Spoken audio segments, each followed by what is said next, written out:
Hi, everyone. Welcome to Toast and Topics. This week, we have a special edition of the podcast coming your way. If you listened to our last episode, you'd know that Ben just returned from a nearly 2 week journey to Africa. And though he's still significantly jet lagged at the minute, he impressively agreed to a 9 a.m. recording of Toast and Topics. So, welcome back, man. It's good to be back, Sachin. And I wouldn't miss a Toast and Topics recording for anything, except possibly a 2 week trip to Africa. That seems like a valid reason to skip.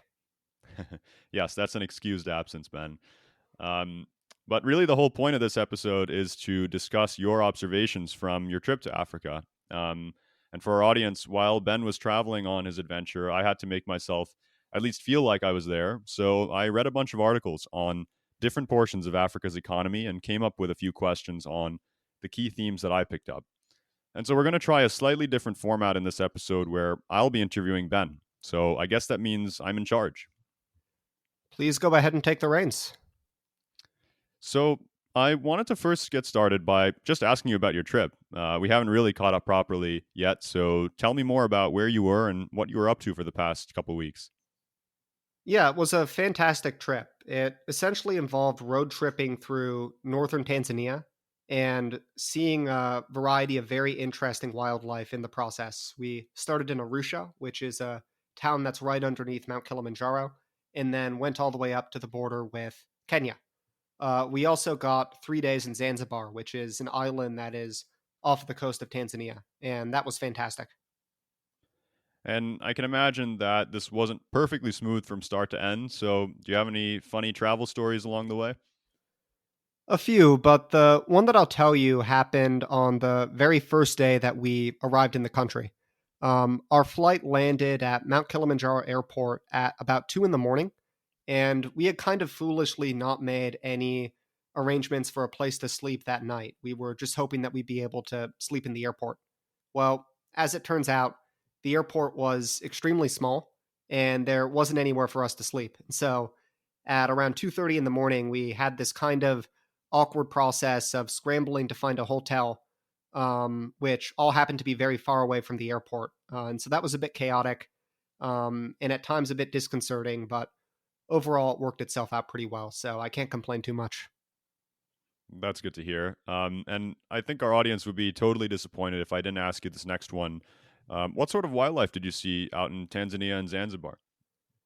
So everyone is probably expecting me to say that I saw lots of elephants, lions, cheetah, and so on. And of course I did see that, but to break out of the classic African safari mold, I will tell you about the dolphins that I saw in Zanzibar. Basically, I was on a snorkeling trip, and as we were driving out to, or rather, boating out to a coral reef, we saw this pod of dolphins surface right by us, and our boat captain, like some military drill sergeant, just commanded us to all jump out of the boat and to get in the water to start swimming with these dolphins, which was great. But I had kind of forgotten how to snorkel. And so the entire time I was doing it, I was sort of, hyperventilating and feeling like I was drowning. But overall, that negative experience was canceled out by the fact that I got to swim with the dolphins. So I can't complain too much. It was pretty fun.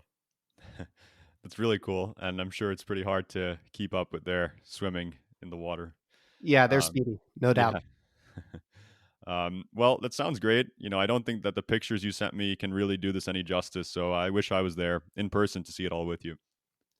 Well, I'll do my best to take you there, at the very least economically, which should hopefully be just as exciting as the lions, elephants, and dolphins. I hope so. We are an economics podcast after all. So I'm going to pivot this conversation to the topic of economics. And I'll start off with a few stats on some of the key themes that I read about in Africa to just get us in the mood a bit more. The underlying message repeated by nearly every paper that I read is that Africa is a land of huge opportunity. But that said, they still have their own unique set of developmental challenges. To underscore this point, the region is home to one of the world's youngest and fastest growing populations, with the number of people expected to nearly double to 2.5 billion by 2050. But despite this, nearly 60% of Africa's population still lives in poverty, with per capita income growth averaging just about 1.1% per year. So, on that note, I think a good place to start off this conversation is by talking more about the people of Africa. What were some of your initial observations about employment, poverty, and the labor market? Yeah, the point that you make about population growth and per capita growth in income is the key one, I think. Visiting towns in Tanzania like Arusha and Zanzibar City, one of the things I was most struck by was the number of children. There are a huge number of young people in countries like Tanzania, and that poses a vexing problem for development. Even with robust economic growth, ensuring that GDP growth on a per capita basis is equally strong is a very challenging endeavor when population is growing by 2 to 3% per year.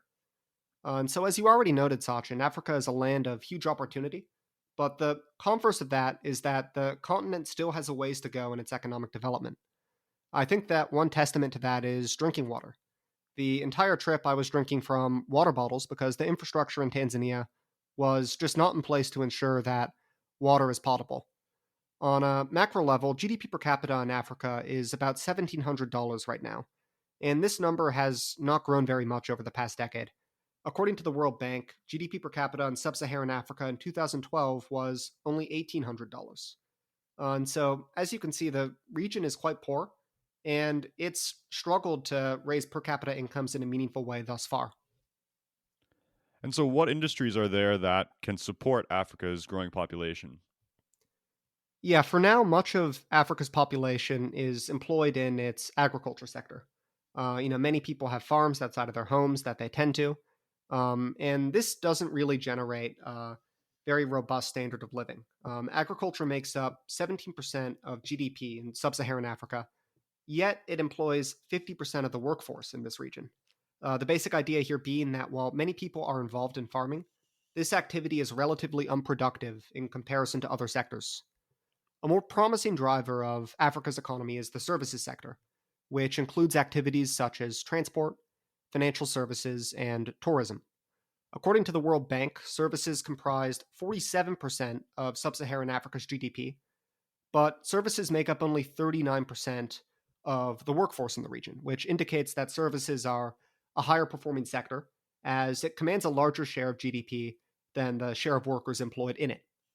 That suggests that Africa ought to move more people from the farms and into industries like services or manufacturing, and doing so will help to improve incomes. Yeah, and I think that another way to see income growth is via investment from large multinational corporations. These investments can provide the upfront capital to create businesses that can employ high skilled workers. And so, on that note, in the major city centers of Tanzania and Zanzibar, did you see any large conglomerates offering major employment to the people in the region?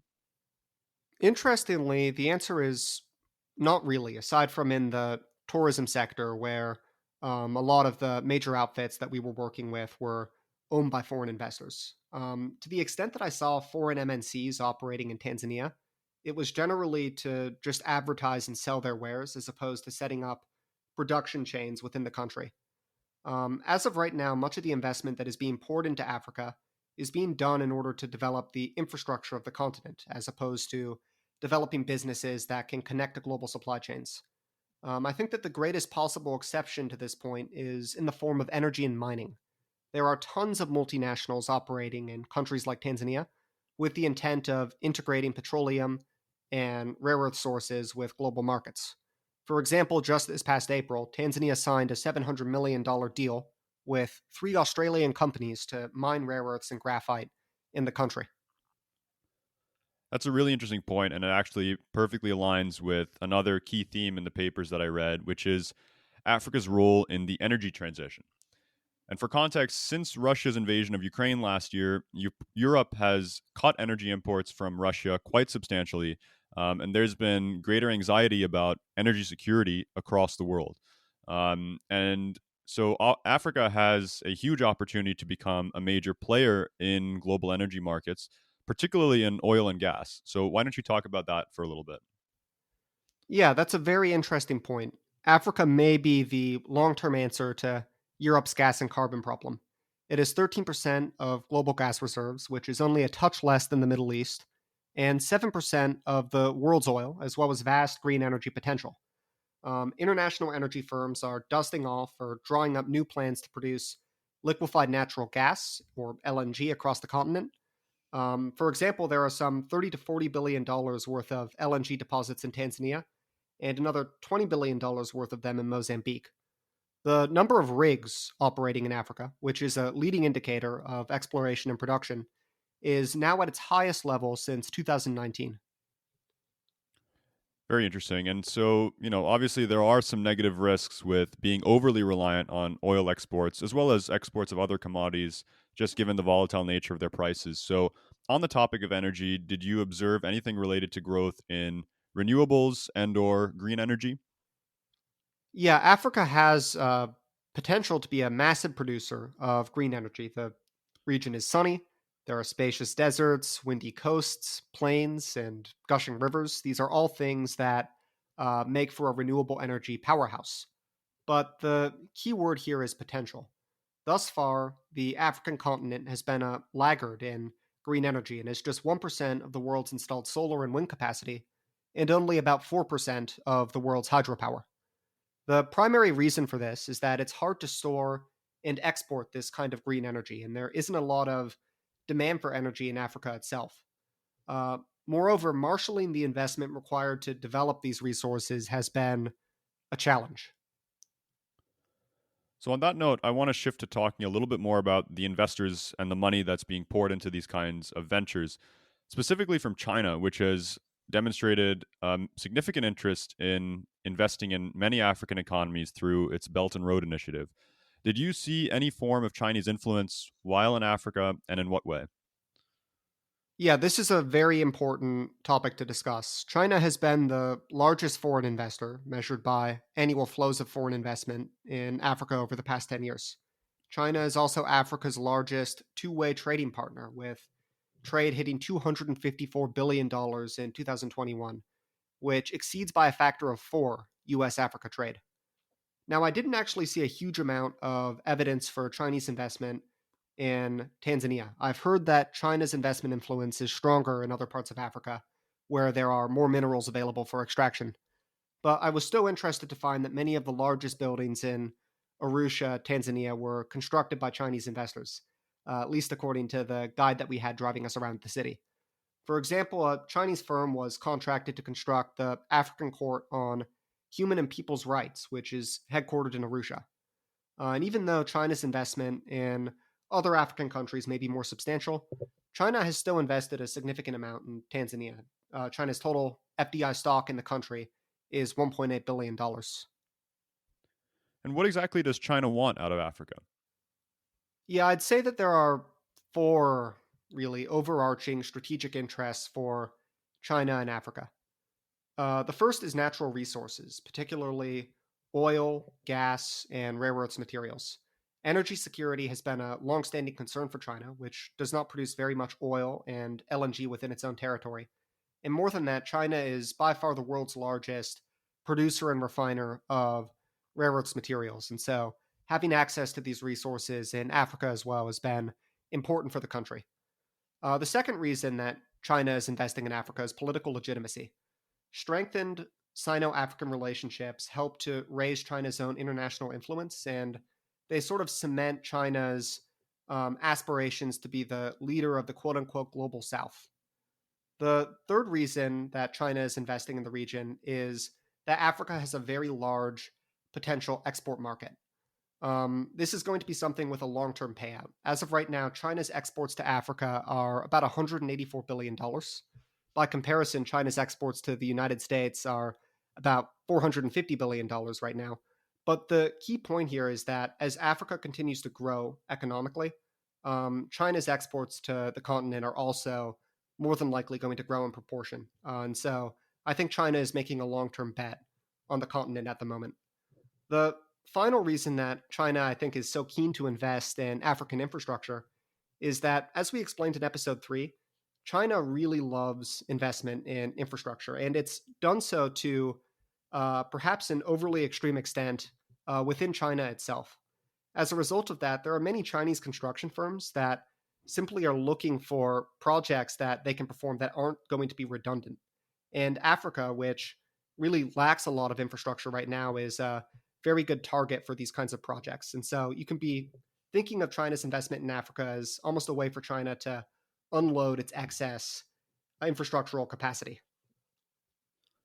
That all intuitively makes sense, and I'd assume that this isn't just a one-way relationship either. So, conversely, what does Africa get out of China's presence there? Yeah, well, as I was saying earlier, Africa is a continent that's in great need of infrastructure. For example, 43% of African households still lack electricity. And basically, China can provide the capital and know how to fill that gap and ensure that people have access to these basic goods. Also, to some degree, many African leaders hope that China will interact with them in ways that the United States and other Western governments do not. Often, financing from Western sources in Africa has come with strings attached, i.e., you can get this $1 billion loan, but in order for you to actually receive it, you need to also show tangible improvements in rights and democracy.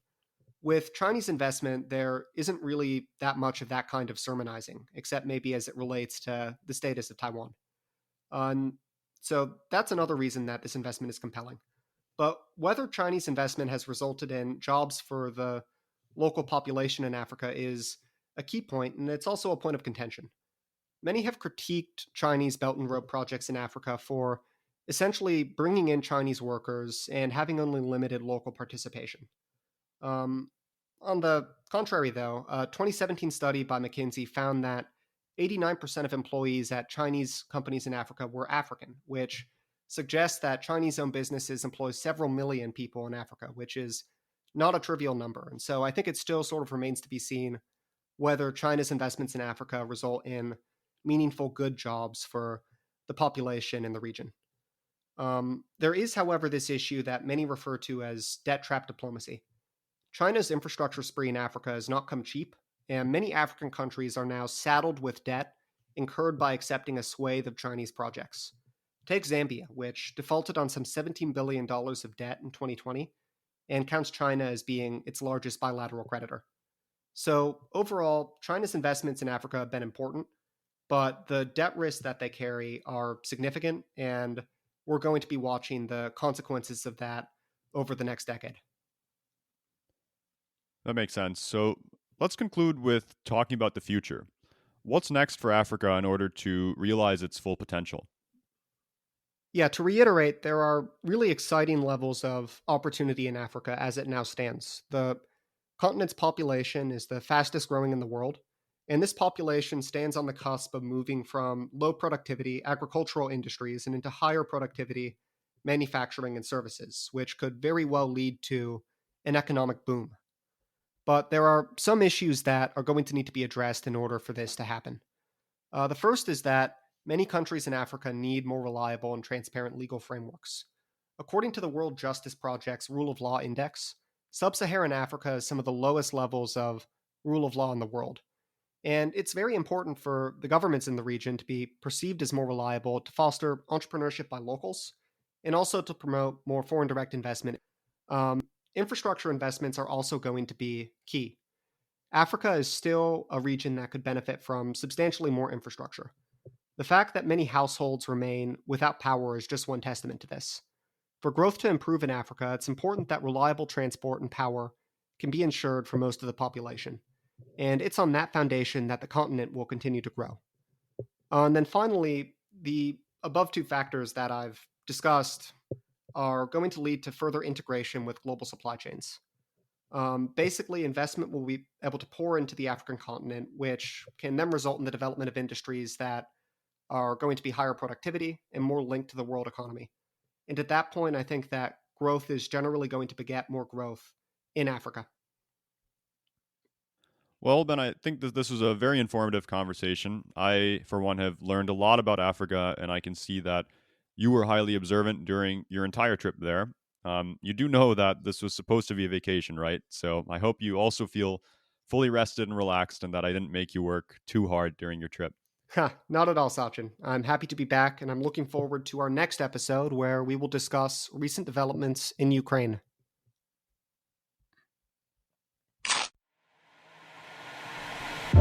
Thank you for listening to this special edition of Toast and Topics. If you like what you heard, please rate and follow us on Spotify, as it helps more people find our podcast. While you're at it, follow us on Instagram too, at Toast and Topics.